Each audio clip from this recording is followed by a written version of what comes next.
Good morning, and I hope you had a wonderful weekend. Listen, I am making a dish, a simple spaghetti this time. I am not getting elaborate with it. It's very, very simple. Now, spaghetti comes actually from a dish known as bolognese, and this was done for a cardinal how many years?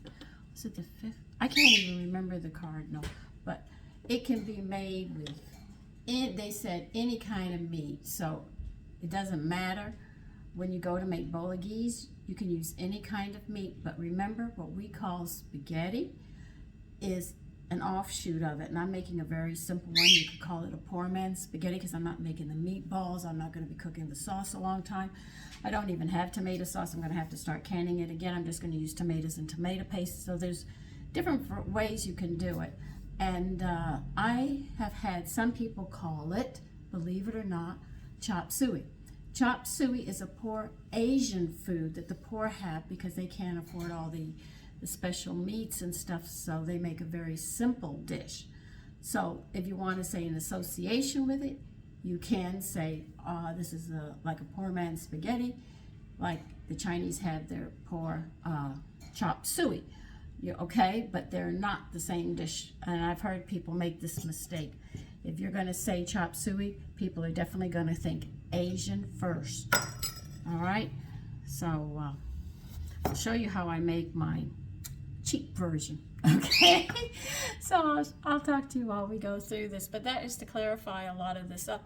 That is really, really, really quite annoying because I just want to scream when people sit there and say they know what they're talking about and they're not really explaining. So I am going to dice up, and I'll get a bowl and put all this in because you know I'm going to use a lot of vegetables.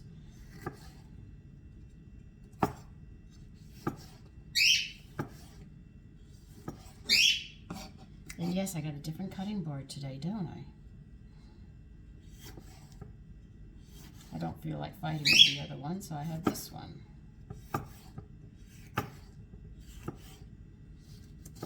Now I'm going to be putting 3 tomatoes in it, and the reason I'm using these is because they've got more meat on it, so I like that.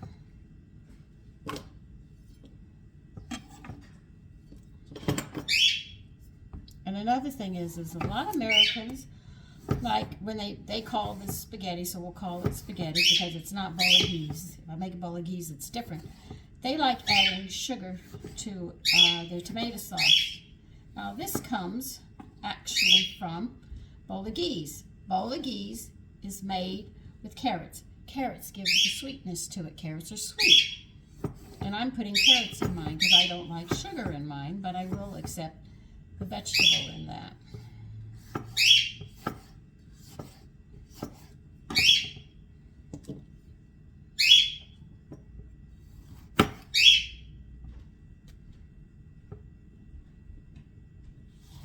So I hope that helps you to understand.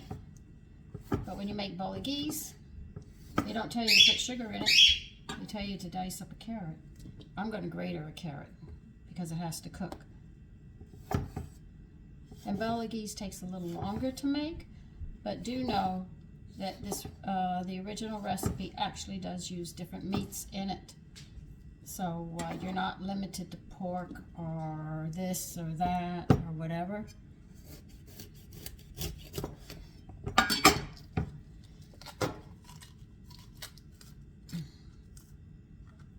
So you don't always have to use the same meat, which would give you different flavors. I just took out a pound of ground meat and I said, well, I'm just going to use that. But I'm going out and I'm hoping to find something so I can show you how to make breakfast sausages. Those little links that you pay extra money for, you should be able to bake quite easily.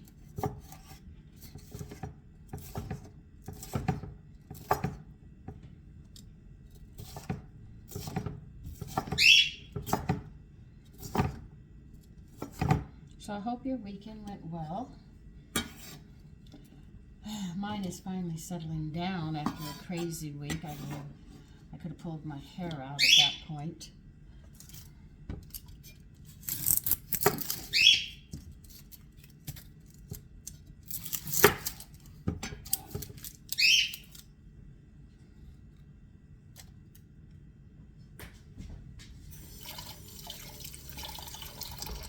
Now I can see this onion is starting to change. So I'm going to be taking more peelings off than normal. Always take the peeling off next to the skin, because most of the time when you're using it, you will find that it's changing into the skin, which is rough. Have you ever had people who served you a meal and an onion, and you get a hard piece of onion, and most people will take their fingers and pull it out of their mouth or spit it on the table, you know, which is really, really rude.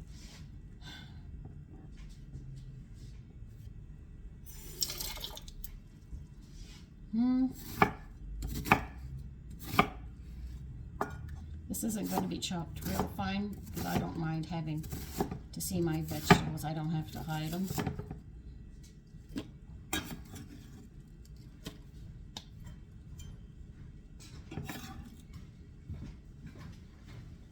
You ready to leave? What are you making?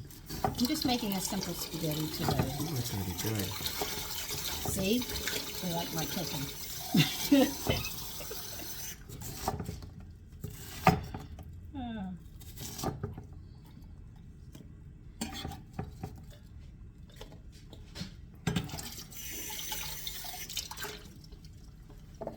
Okay, I want mine a little on the hot side, so I'm going to put one of these hot peppers in it. Okay.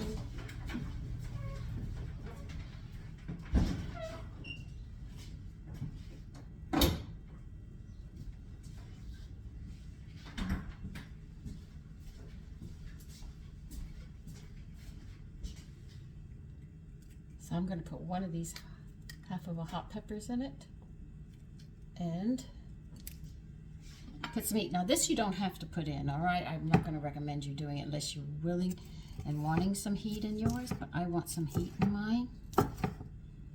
The weather's changing, and I know we can catch colds and stuff, and then the system gets blocked or locked up. So I'm going to make sure it's a little on the hot side, so we can sit there and make sure we keep going. So if a cold's trying to set in, it's not going to have any place to run. So as fast as it comes in the body, we're going to be getting rid of it.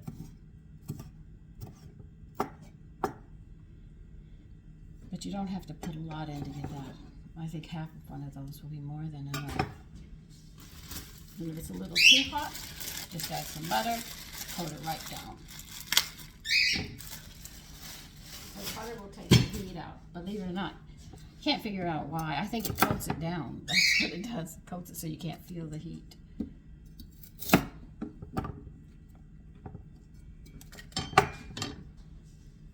But I'm making a simple one because I have to go out today and get some things. With Shopping Friday, they did not have what I wanted. So it was a bit frustrating.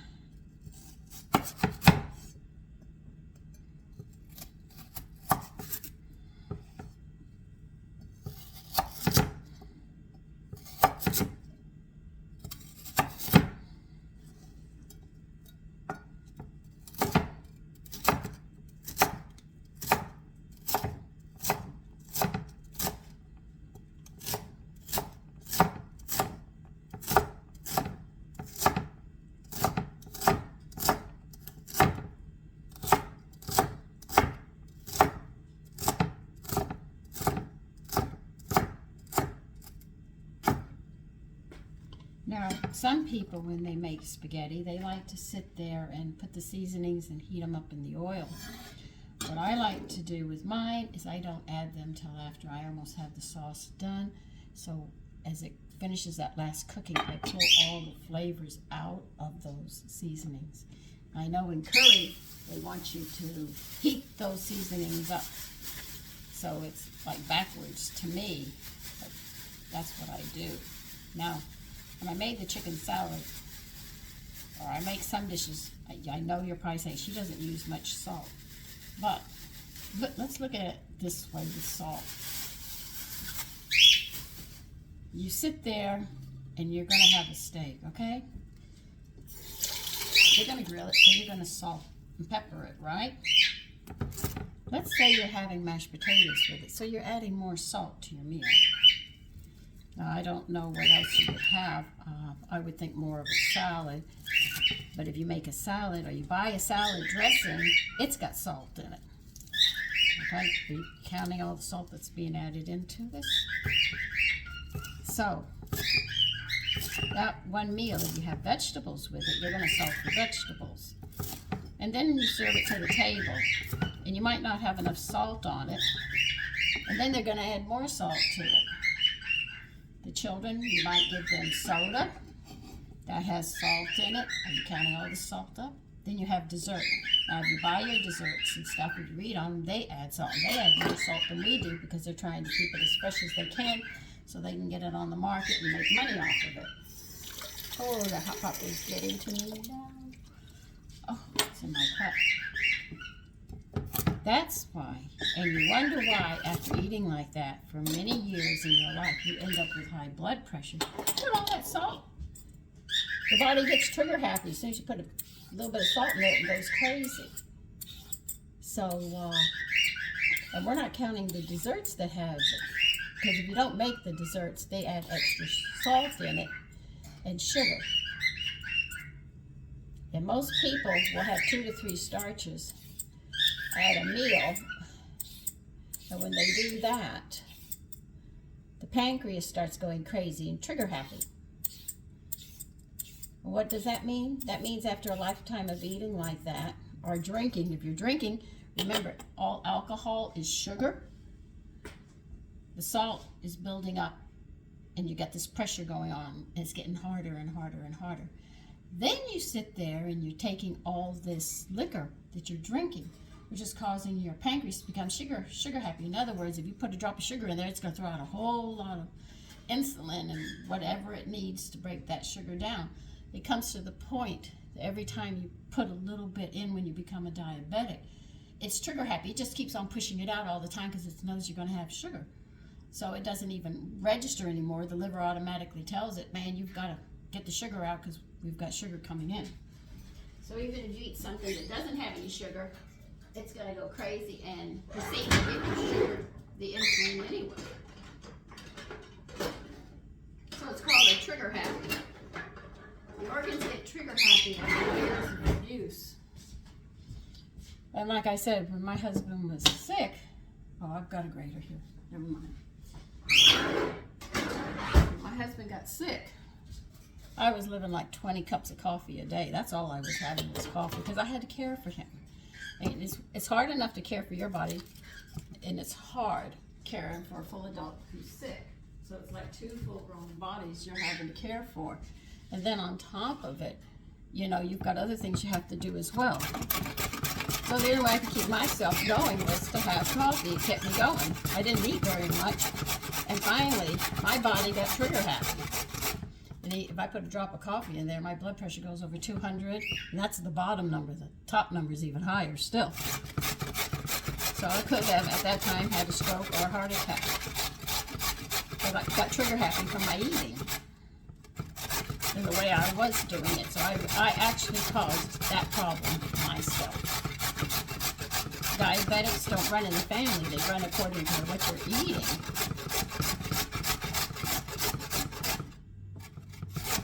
And you don't realize it, how much sugar they put in. Like you say, it says corn syrup. Do you know how sweet corn syrup is? Corn syrup used to only be made with candy. And how big are the pieces of candy? Tiny little pieces, because they know how sweet it is and what it can do to the body. But now they're putting it in our food and using it as a sweetener instead of sugar. So this is what I am going to be using for the sugar in my spaghetti.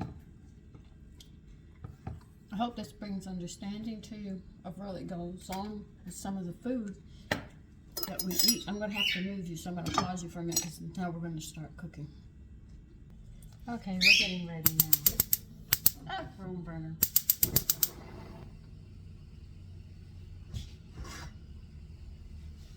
We're going to heat this up. I'm opening another can of tomato paste because I know I'm going to use it.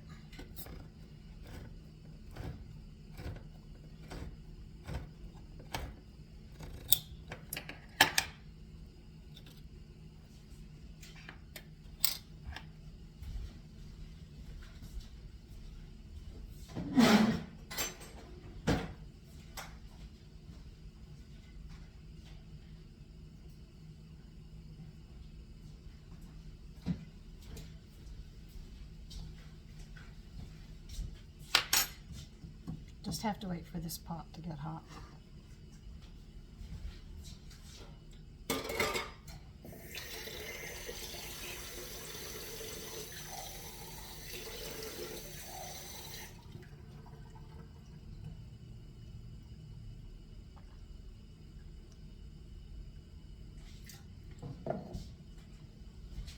I am using whey in it today.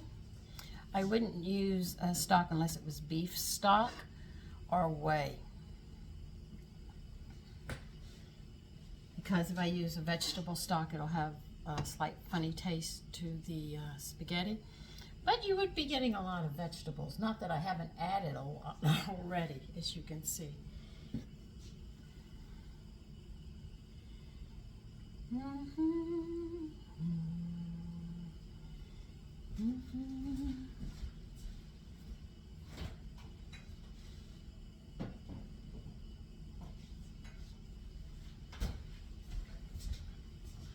Well, my family took a vote on the caramel that went on the creme brulee, well, what the heck, I'll get it down one day. Anyway, we don't like the caramel on it, we like it plain. We did not like the topping on it, and we just got rid of it and just enjoyed it for what it was. The creme brulee, I'll get it down sooner or later. French was never my good point in life.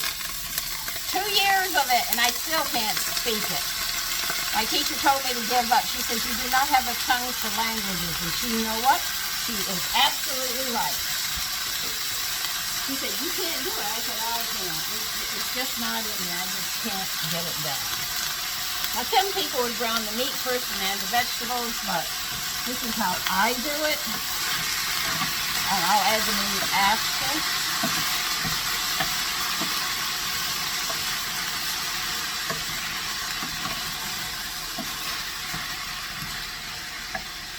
On a high flame, we're just going to let this saute, I guess. Until, you know, I work some out. Sometimes I like to put in chunks of zucchini into it. Or sometimes I'll put some mushrooms into it with these vegetables. So even yellow squash I have done. We're not overly fond of the yellow squash. We're more to the zucchini and the mushrooms. If you have fresh mushrooms and you want to get rid of them, that's what you can add into here. But this is why this is called spaghetti and not bolognese. Because it is a poor way of doing it, but it's so good. You know, I'm not going to sit there and say, I'll call it spaghetti because we love it in the house.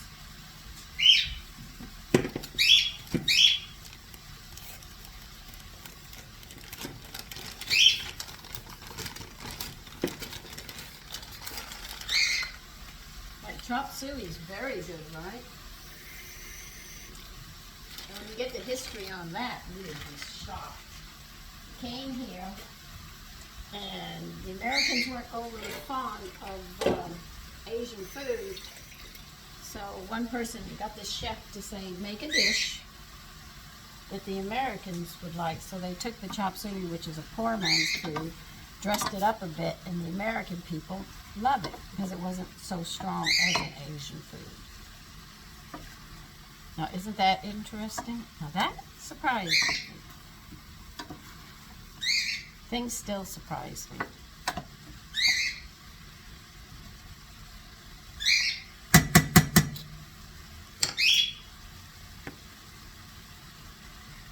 Okay, so now we have to wait. And am I going to make spaghetti with this? Yes, I think I'm going to make linguine, which is a little thicker. Maybe, because I'm going to throw it over that. What am I going to serve with it? I have no idea. I wish I could tell you, but I really don't know what's going with it right now, except I am going to make pasta. I'll have to grate her some Parmigiano cheese.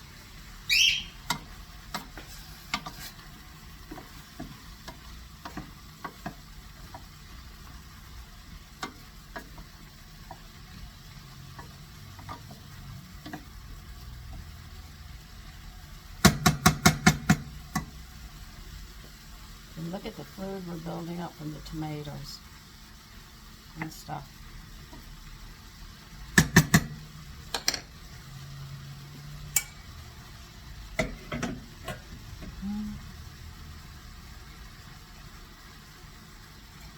on high. This is all done at a high heat right now.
Now, some people will buy elbow macaroni or ziti or different design pastas, or cook the pasta when they make this tomato sauce. They put the pasta and the this meat sauce that I'm making all in one pot, mix it up, and then put it in a baking dish, sprinkle cheese on it, and bake it. Now, that's another way you could serve this.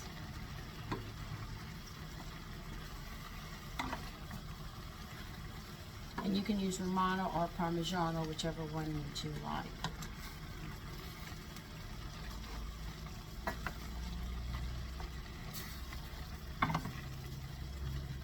Let me get my seasonings out while you watch that. Let me know if it burns.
You can see that it's building up its own fluid as well.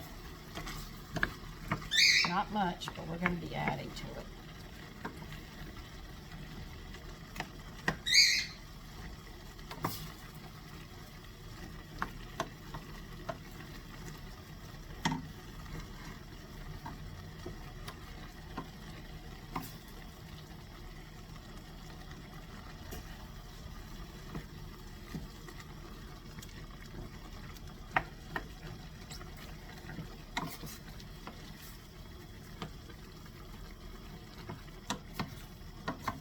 Sometimes I even put green olives in here.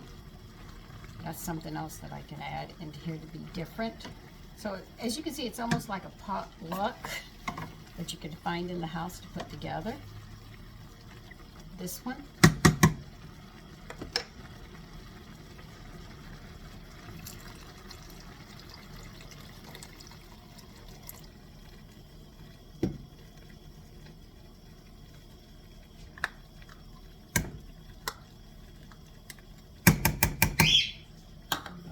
Told you, I don't have any tomato sauce made. I'm not going to spend any time with it, so I have other things I have to do today.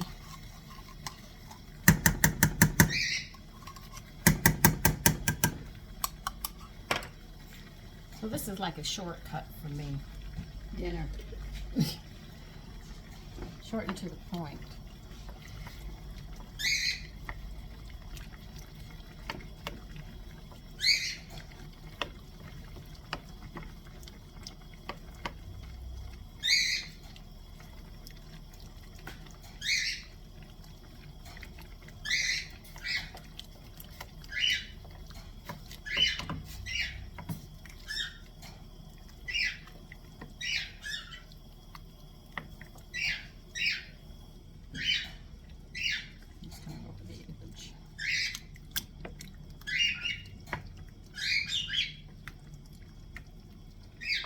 putting is the tomato paste into it, and then we'll be adding seasonings and some butter and stuff. And it'll come out nice.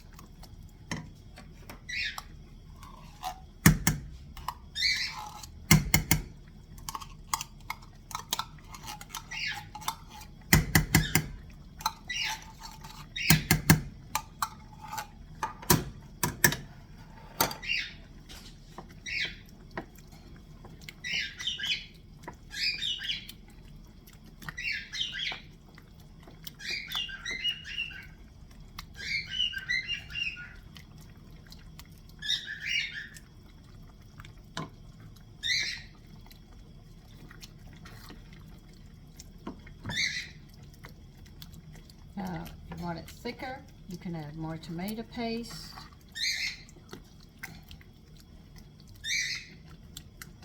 I'm still working mine in.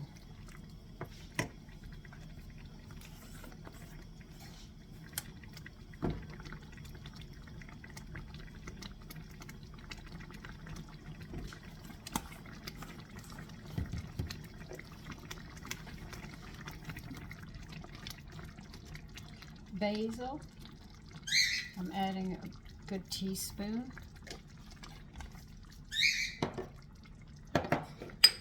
Oregano will be the same measurement, a good teaspoon once I get it open.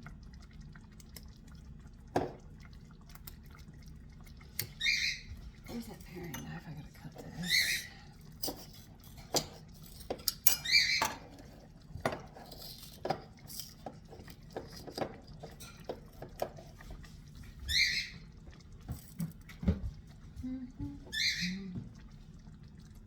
Always put the same amount of oregano and basil in because they're mild seasonings, believe it or not. And half the thyme on that, because thyme is much stronger than they are. So that would be a half a teaspoon. You should just about have it right. And then adjust it according to your taste. And don't forget your bay leaves. I hear people take them out. I just crunch them up and leave them in there. Well, that's the recipe says leave it whole, take it out, and it's specific about that.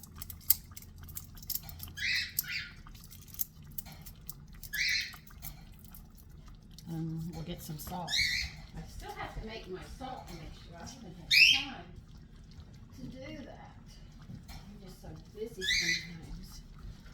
I can't get things done.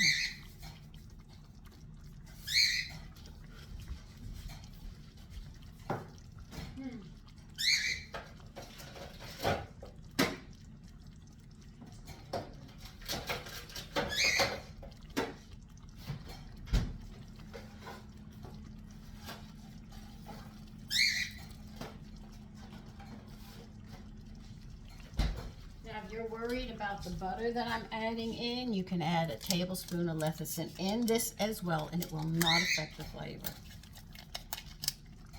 But remember, I added hot pepper, so I just want to make sure it's not so hot. And that's a quick spaghetti sauce. A very, very quick one. Now I'm going to let this simmer and let this butter melt for a bit. And then I'm going to sit there and turn it off and let it just sit. But that's a quick one. Okay? Listen, take care. Bye-bye.